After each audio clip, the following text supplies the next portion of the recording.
On the shores of the God's Eye, due north of the Isle of Faces, rises a monument to arrogance and cruelty. Harrenhal.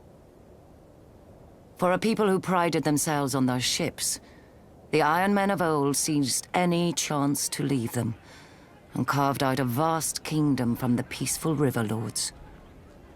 The empire reached its zenith under King Harrenhal, called the Black by those he terrorized, and by his own men, though they meant it proudly. King Harren enslaved the Riverlands to raise the mightiest fortress Westeros had ever seen. A castle that could garrison 1 million men, with walls so vast that winters would come and go, and besieging armies grow old and grey before the castle fell. 5 towers he ordered, reaching into the heavens like grasping fingers. A monstrosity which he forced our people to build for their own subjugation. But the very day the slaves laid the last stone, Aegon Targaryen and his sisters arrived in the south. When they arrived with their small army, Harren laughed and shut the gates. Harrenhal would have its first test, and an easy one at that. It failed. Harrenhal could have withstood an assault from all the armies in Westeros combined. But Harren learned that the tallest and thickest walls meant little to dragons, for dragons fly. With Harren and his sons dead, Harrenhal quickly surrendered to Aegon.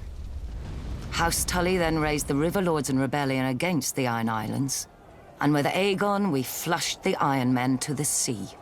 We should have torn down the castle stone by stone then, but Harrenhal seemed such a magnificent prize that Aegon gave it to one of his commanders, whose line then withered to extinction, as would every family to hold it thereafter.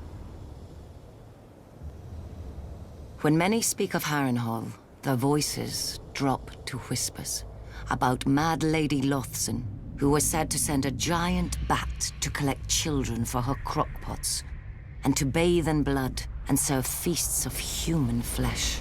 About the ghosts of Black Harren and his sons who still walk the castle at night, all aflame. Of the servants who went to bed in full health and were found in the morning, burnt to ash.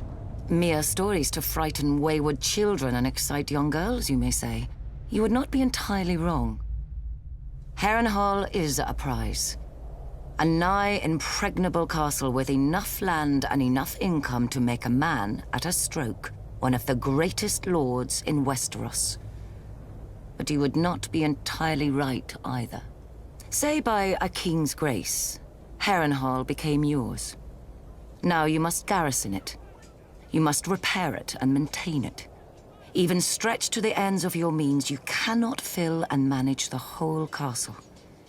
So you retreat your household to 4 of the 5 towers, then 3, then 2, then only the bottom thirds of those. You close the hall of 100 hearths and take your meals in your rooms. Even then you can't shake the feeling of desolation, that Harrenhal and its vastness is devouring you. In later years, as you bury a grandson or a great-grandson, the last of your line, you will know it has.